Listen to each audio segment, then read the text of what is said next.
Assalamualaikum warahmatullahi wabarakatuh. Perkenalkan, nama saya Khilia Aprilia Ilham, salah satu mahasiswi IAI Syarifuddin, Fakultas Dakwah dan Komunikasi Islam, Prodi Komunikasi dan Penyiaran Islam. Di sini saya akan menjelaskan tentang media massa dan politik.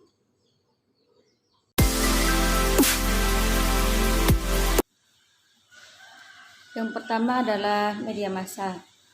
Dalam sebuah penelitian, teori-teori merupakan alat atau tool untuk menjelaskan fenomena yang akan diteliti. Teori-teori yang digunakan harus mampu untuk menjelaskan gejala-gejala yang terjadi dalam sebuah peristiwa. Dalam hal ini adalah peristiwa politik.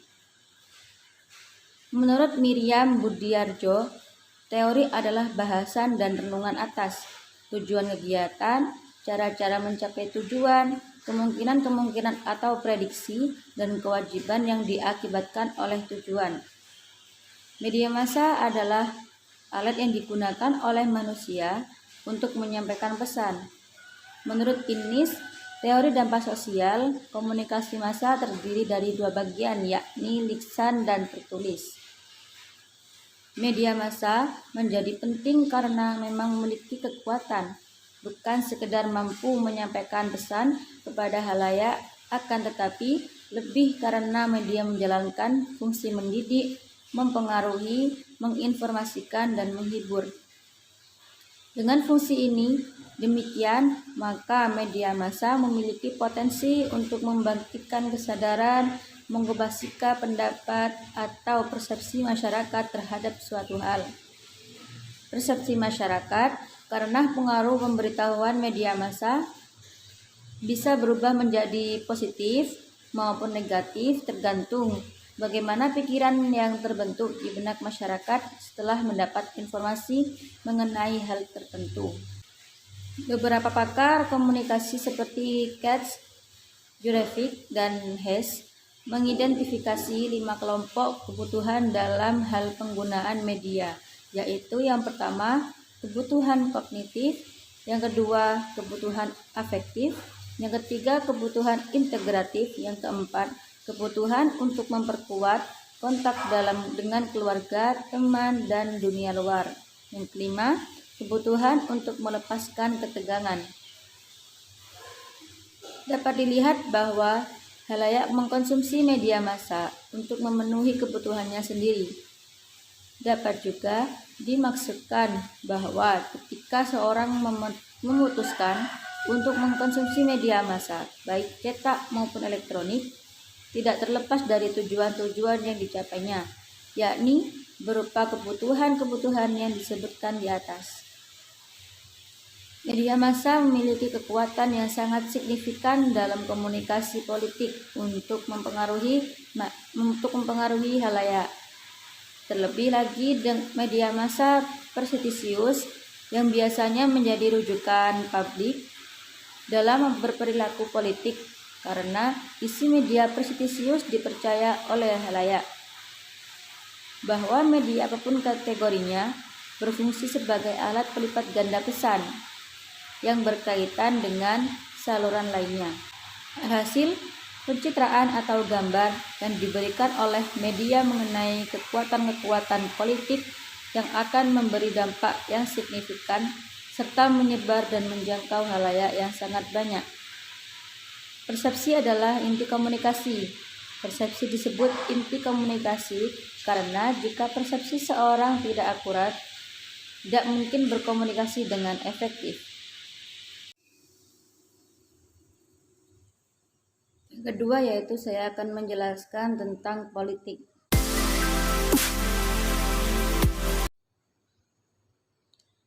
Yang kedua, yaitu saya akan menjelaskan tentang politik. Sebelum menjelaskan pengertian pengetahuan politik, maka ada baiknya terlebih dahulu dipaparkan pengertian dari pengetahuan. Pengetahuan kata dasarnya tahu, mendapat awalan dan akhiran pe dan an. Pe dan an di sini menunjukkan adanya proses mengetahui. Objek pengetahuan bisa berupa benda mati, seperti media massa cetak, bisa makhluk hidup, seperti manusia, binatang, dan tumbuhan, dan bisa juga sang pencipta sendiri keingintahuan ditentukan oleh dua faktor. Yang pertama adalah faktor internal, yaitu dari dalam diri manusia ingin tahu mengenai segala hal dalam taraf yang bagaimanapun secara benar dan berlangsung terus-menerus sampai mendapatkan kepuasan. Yang kedua yaitu faktor eksternal, yaitu dari dorongan dari luar diri manusia berupa tuntutan untuk memenuhi kebutuhan hidup dan kehidupan. Bagi manusia, pengetahuan yang bernilai benar dan baik sangat perlu. Hanya dengan pengetahuan demikian, manusia bisa mendapatkan kemampuan untuk mempertahankan dan mengembangkan hidup dan kehidupannya demi tercapainya tujuan hidup. Ada beberapa sumber pengetahuan. Yang pertama yaitu kepercayaan berdasarkan tradisi dan agama. Yang kedua yaitu kesaksian otoritas orang lain. Yang ketiga, pengalaman indrawi. Melalui sumber inilah yang akan dilihat dalam penelitian yakni dengan penglihatan dan pengamatan terhadap media massa cetak. Dan selanjutnya, akal pikiran. Melalui penginderaan tadi kemudian ditransformasikan ke otak atau akal pikiran. Dari proses tersebut dihasilkan berbagai kesimpulan. Yang terakhir yaitu intuisi, gerak hati yang paling dalam. Menurut Karl Popper, pengetahuan dalam dimensi yang objektif dipandang sebagai suatu solusi tentatif atas suatu problem dengan selalu dihadapkan kepada kritik. Metode memperoleh pengetahuan menentukan sifat kebenaran pengetahuan yang terdiri dari 4. Yang pertama yaitu metode empirik, mendapatkan pengetahuan melalui pengalaman indrawi. Yang ketiga yaitu metode fenomenologik, bahwa apa yang dapat diketahui tentang sesuatu hal hanyalah gejala-gejalanya saja, bukan halnya sendiri. Yang keempat yaitu metode ilmiah, memperoleh pengetahuan yang benar dan objektif dengan melakukan pendekatan. Pengetahuan diperoleh melalui penginderaan, pemikiran, insting, dan lain-lain. Melalui penginderaan, mahasiswa bisa memperoleh pengetahuan salah satunya dengan membaca, mendengar, dan melihat. Dengan berbagai aktivitas tersebut, mahasiswa menjadi banyak tahu. Dengan banyak tahu, mahasiswa dapat mengadakan studi perbandingan dan studi pertimbangan melalui kerja otaknya, sehingga dapat menganalisis suatu personal dan menyikapi persoalan tersebut dengan suatu tindakan atau penarikan kesimpulan melalui proses berpikir. Untuk mengetahui sejauh mana seseorang memiliki pengetahuan, terlebih dahulu kita melihat unsur-unsur dari pengetahuan tersebut. Ada beberapa ahli dalam bidang pendidikan yang mengkategorisasikan pengetahuan. Yang pertama adalah Benjamin Bloom. Bloom mengklasifikasikan pengetahuan menjadi 3 domain, yakni yang pertama adalah domain kognitif, terdiri dari pengetahuan, pemahaman, aplikasi, analisis, sintesis, dan evaluasi. Yang kedua yaitu domain efektif, yaitu mengangkut emosional dan perasaan individu yang terdiri dari penerimaan, respon, menghargai, mengorganisasikan, dan menghargai karakter. Misalnya, mengetahui, memperhatikan lingkungan, berkomitmen, dan mengintegrasikan nilai baru. Yang ketiga yaitu domain psikomotorik, yaitu kecenderungan bertindak, terdiri dari gerak refleks, gerak fundamental, kemampuan perseptual, kemampuan fisik, gerakan terlatih, dan perilaku non-diskusi. Misalnya, merespon stimulus, menggunakan indera, kekuatan, fleksibilitas, keterampilan fisik, mengkomunikasikan peralatan lewat gerak fisik. Ada beberapa faktor-faktor yang mempengaruhi kognisi setiap individu menurut John W. Santrop yang diungkapkan dalam bukunya Educational Psychology. Faktor-faktor tersebut adalah sebagai berikut. Yang pertama adalah sifat proses pembelajaran. Yang kedua, tujuan proses pembelajaran. Yang ketiga, konstruksi pengetahuan. Yang keempat, pemikiran strategis. Dan yang kelima yaitu pemikiran tentang pemikiran. Yang keenam, konteks pembelajaran. Dan yang dimaksud dengan ilmu politik sendiri adalah seni berpikir dan bertindak untuk mencapai kesejahteraan manusia dengan cara-cara yang benar dan adil.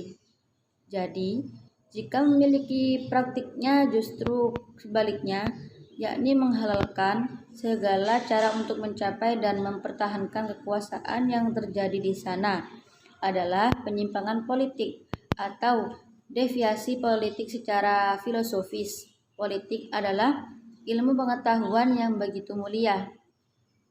Pernyataan ini berdasarkan sejarah politik itu sendiri. Politik seperti yang telah dikemukakan terlebih dahulu bahwa berasal dari bahasa Yunani, polis yang berarti kota atau negara kota. Diperkenalkan oleh Plato, guru dari Aristoteles yang cukup terkenal dengan konsep virtuornya atau kebijakan, suatu hal yang sangat penting dalam membangun sebuah negara yang ia kemukakan dalam bukunya yang berjudul Polity. Kemudian banyak juga berpendapat bahwa Aristoteleslah yang memperkenalkan politik. Namun yang pasti adalah buku La Politica. Aristoteles juga mengemukakan pernyataan kehidupan yang terbaik bagi seorang individu dan negara adalah kehidupan akan nilai moral. Ketika nilai moral memiliki harta eksternal yang memadai bagi dilakukannya tindakan yang baik. Ia juga menyebutkan dengan serentetan argumen, kondisi bahagia merupakan yang terbaik dan tindakan yang tepat, dan secara tepat tidak bisa bertindak tanpa melakukan perbuatan yang benar, serta baik individu maupun negara tidak dapat melakukan tindakan yang benar jika tidak disertai nilai-nilai moral dan kebijaksanaan. Secara tegas, Aristoteles menyampaikan bahwa hakikat individu atau negara dalam kehidupannya adalah untuk bahagia. Untuk mencapai kondisi tersebut harus disertai nilai-nilai moral dan kebijaksanaan, serta perbuatan yang benar. Inilah pemikiran konsep politik yang sebenar-benarnya. Kata polis, yang berarti kota atau negara, menyiratkan ada suatu keadaan di mana terdapat suatu wilayah dengan kehidupan modern dan masyarakatnya berlaku kebijakan dan menjunjung nilai-nilai moral. Mengenal ilmu politik berarti juga harus mengenal sistem politik.